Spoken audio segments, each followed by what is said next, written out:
시험을 앞둔 사람이 주님께 모든 것을 다 맡겼으면 나는 무엇을 해야 할까요? 라는 질문을 보고는 이게 뭐지라고 적잖게 놀란 적이 있었습니다. 결론은 믿고 맡겼으면 아무 걱정하지 말고 합격을 믿고 열심히 공부만 하세요입니다. 너희 염려를 다 주께 맡기라. 이는 그가 너희를 돌보심이라. 설마 이걸 모른다고? 한번 구원은 영원하다란 지난 영상에서도 구원받으면 그때부턴 내 마음대로 살아도 된다고 착각하는 사람은 믿지도 구원받지도 않은 사람이라고 했습니다. 구원받는 조건을 보면 그 믿음이 헛것이 아니어야 하기 때문에 이런 모순은 있을 수 없듯이 맡긴다는 것 또한 그런 의미로 받아들여서는 안 됩니다. 그리고 맡긴다는 것이 걱정과 근심, 결과에 대한 책임을 말하는 것뿐 아니라 기도하고 구한 것을 받은 줄로 믿음 또한 기도로 맡긴 것의 결과로 여길 줄 알아야 한다는 것입니다. 그러므로 내가 너희에게 말하노니 무엇이든지 기도하고 구하는 것은 받은 줄로 믿으라. 그리하면 너희에게 그대로 되리라. 간혹 주님께 맡겼다면서 만약 그 대상이 어떤 시험이라면 결과와 상관없이 자유할 수 있다는 해석을 하곤 하는데, 그런 불합격이면 합격이 주님의 뜻이 아니라고 그때 가서 여기면 될까요? 맡기는 것은 혹시나 하는 불합격에 대한 의심과 불안, 그리고 걱정, 근심은 물론 합격에 대한 믿음도 포함된다는 것을 알아야 합니다. 그것을 확증해주는 것은 기도하고는 놀고 먹는 당신을 위해 그분이 그날 당신에게 빙의해서 대리시험을 쳐주시는 것이 아니라 당신이 그때부터 아무런 동의 없이 미친 듯이 시험 준비만 잘하면 된다는 것을 이렇게 말하는 것도 좀 어처구니 없긴 합니다만, 맡기고 뭘 해야 하나요? 맡겼는데 기도해야 하나요? 맡기면 합격하나요란 크리스찬이 있으니 어쩔 수가 없네요. 하나님의 군사들 수준이 딱 이 정도 수준이란 것은 이젠 더 놀랍지도 않습니다. 골리앗 앞의 군인들과 다를 바가 없어요. 2000년이 넘게 지났어도 말입니다. 잠언 31장에는 이러한 것에 대한 많은 교훈들이 있습니다. 물론 다음과 같이 부지런함과 열심에 대한 말씀도 포함해서 말입니다. 밤이 새기 전에 일어나서 자기 집안 사람들에게 음식을 나누어 주며 여종들에게 일을 정하여 맡기며, 그리고 기도로 맡긴 것이 확실한가요? 맡기기나 했는지 알아볼 수는 없지만 전적으로 맡겼으면 무엇을 해야 하는지에 대한 궁금증도 없을 수밖에 없습니다. 걱정, 근심을 맡겼으니 이제 공부만 열심히 하면 되고, 그렇게 열과 성의를 다해 공부만 하다가 충분하다 싶으면 그때부터 매일 놀아도 되겠죠. 여전히 책을 붙잡고 있는 것이 불안해서인지 합격을 보다 확실하게 매듭을 짓고 싶은 것인지는 본인들이 더 잘 알 것입니다. 선택의 문제이지 맡겼음에도 불구하고 여전히 걱정되고 불안하다면 맡기지 않은 것뿐입니다. 내 짐을 여호와께 맡기라. 그가 너를 붙드시고 의인의 요동함을 영원히 허락하지 아니하시리로다. 여기서 주목할 것은 의인입니다. 불신자가 아닙니다. 하나님이 의롭다고 여기실 만큼 신실하고 믿음이 있는 자를 말하는 것입니다. 물론 이 의롭다는 말이 사도 바울급은 돼야 얻는 칭호가 아닙니다. 성경에서 하나님은 믿고 구원받은 자를 의롭다고 칭하신다 말씀하시기 때문입니다. 지금 기도하고 구하는 당신이 그런 사람인지부터 점검을 해야 합니다. 그렇지 않다면 무슨 근거로 하나님께 구하는지 이유를 알 수 없는 사람일 따름입니다. 그리고 맡긴다는 의미가 그분께서 결과에 대한 책임도 져주시고 좋은 열매도 알아서 맺게 해주신다는 약속으로 여긴다면 성경에 대해 잘못 이해하는 것입니다. 땅에 씨를 던져만 둔다고 저절로 열매가 맺히지 않는 것은 농사에 대한 지식이 전무한 사람도 알 것입니다. 최소한 심고 가꾸고 물과 영양분을 줘야 열매를 얻죠.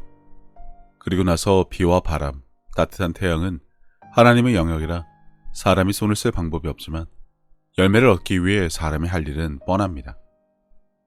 공중의 새를 보라. 심지도 않고 거두지도 않고 창고에 모아 들이지도 아니하되 너희 하늘 아버지께서 기르시나니 너희는 이것들보다 귀하지 아니하냐. 사실 맡기지 못하는 이유는 분명합니다. 믿지 못하기 때문이죠. 다른 이유가 있을 수 없습니다. 결과에 대한 불확신과 중압감을 당연한 것으로 여기는 자들에게 믿음과 신뢰, 맡긴다는 것은 그냥 어불성설일 뿐입니다.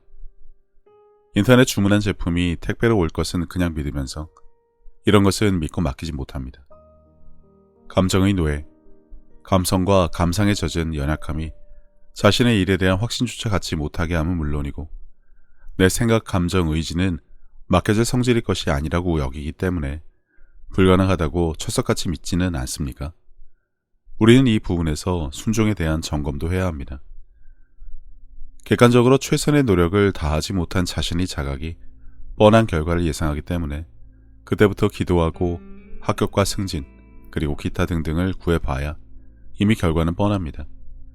세상적인 결과는 준비를 안 했으니 실패하는 것은 당연한 것이고 영적인 것도 마찬가지입니다. 이미 걱정으로 불합격을 심었는데 기도한다고 달라지지 않습니다. 운빨로 합격되기를 원하는 것이 아니라면 말이죠. 준비는 열심히 안 했지만 부처만 주신다면 그때부터 열심히 살겠다는 기도를 크리스천들이 제일 많이 했을 겁니다. 그러므로 내가 너희에게 말하노니 무엇이든지 기도하고 구하는 것은 받은 줄로 믿으라. 그리하면 너희에게 그대로 되리라. 그런데 지난 영상에서 받지 못한 이유는 구하지 않았고 받은 것으로 여기지 않기 때문이라고 했습니다. 구하는 것이 육신의 정욕과 안목의 정욕, 이생의 자랑이기에 문자란 것도 본인만 모릅니다. 예수께서 하나님이 아들이심을 믿는 자가 아니면 세상을 이기는 자가 누구냐? 이 부분에 대한 이해와 믿음, 확신과 신뢰가 없으니 시험을 치루었으니 결과는 그분에게 맡긴다. 수술실 집도의가 수술하고는 결과는 하나님에게 맡긴다.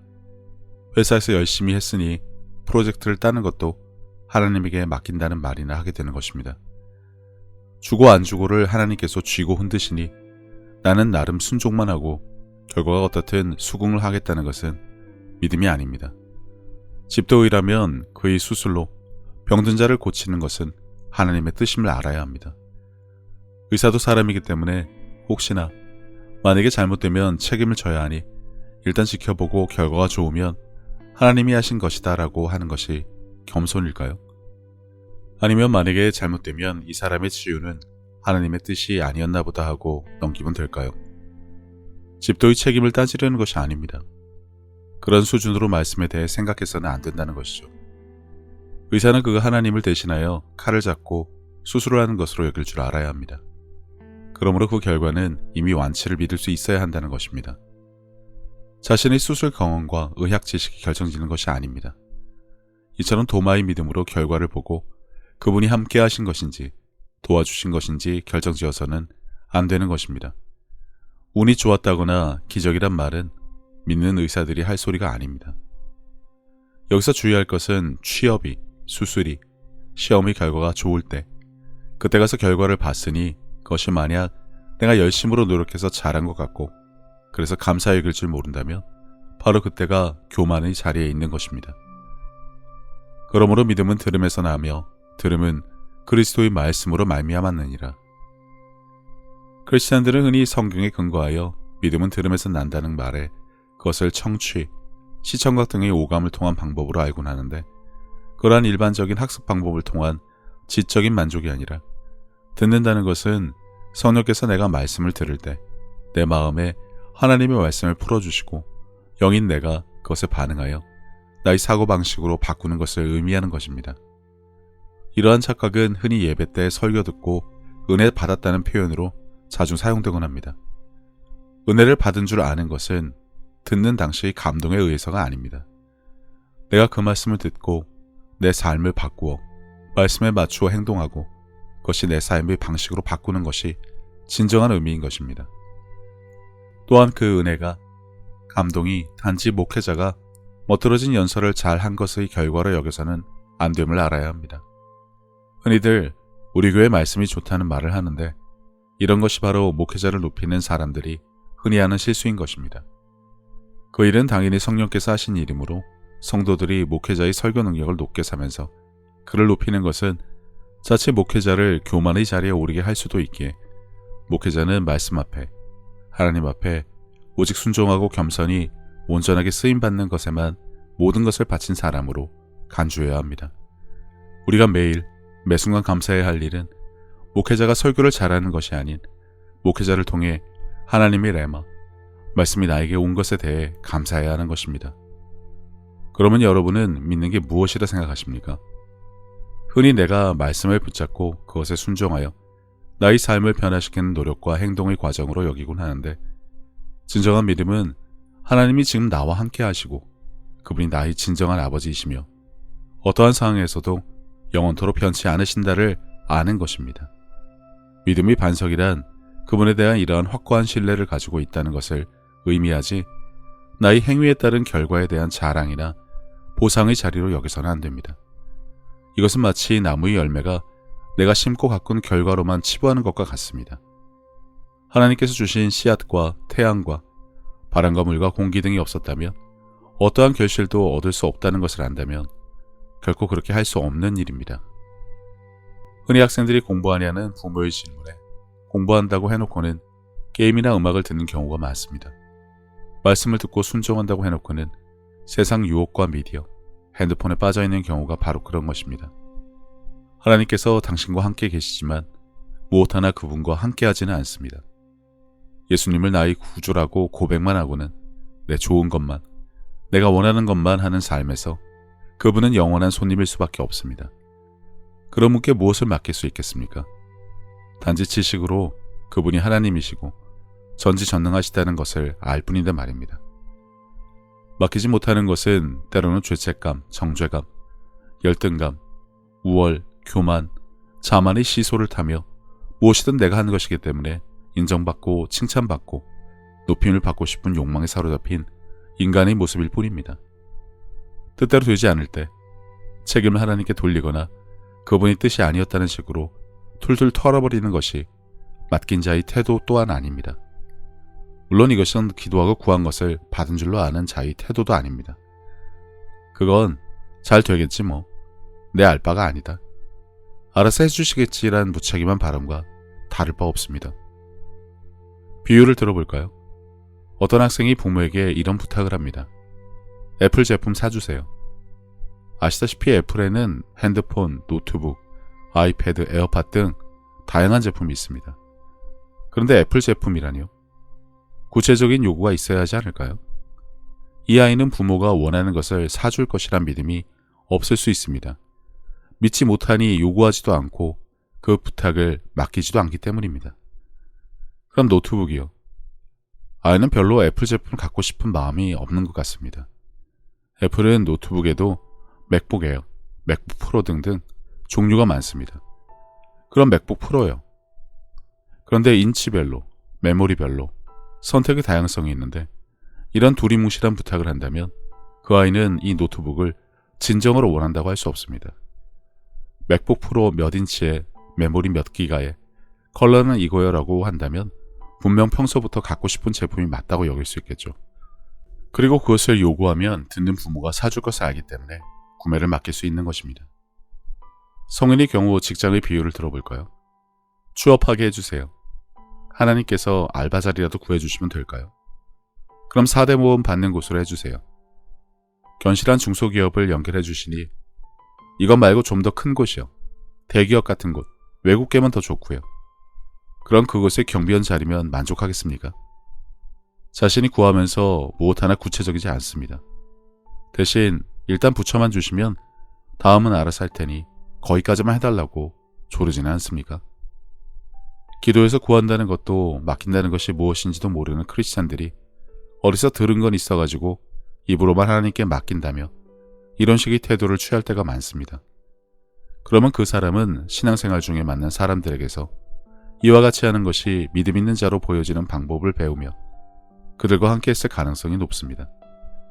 이렇듯 기도하고 맡겼음에도 불구하고 만일 당신이 삶에서 여전히 고군분투하고 피해자로 살고 있는 것 같다면 그것은 당신이 말씀을 충분히 믿지 않았을 가능성이 높습니다. 아니, 거의 확실합니다. 맡긴다는 것은 원하는 결과를 믿는다는 것입니다. 그리고 중간에 의심하지 않고 자신이 할 일에 최선을 다하는 것입니다. 마지막으로 한 가지 비유를 더 들어보겠습니다. 급한 일이 있어 아이를 친정엄마에게 맡기는 딸이 있다고 가정해 보겠습니다.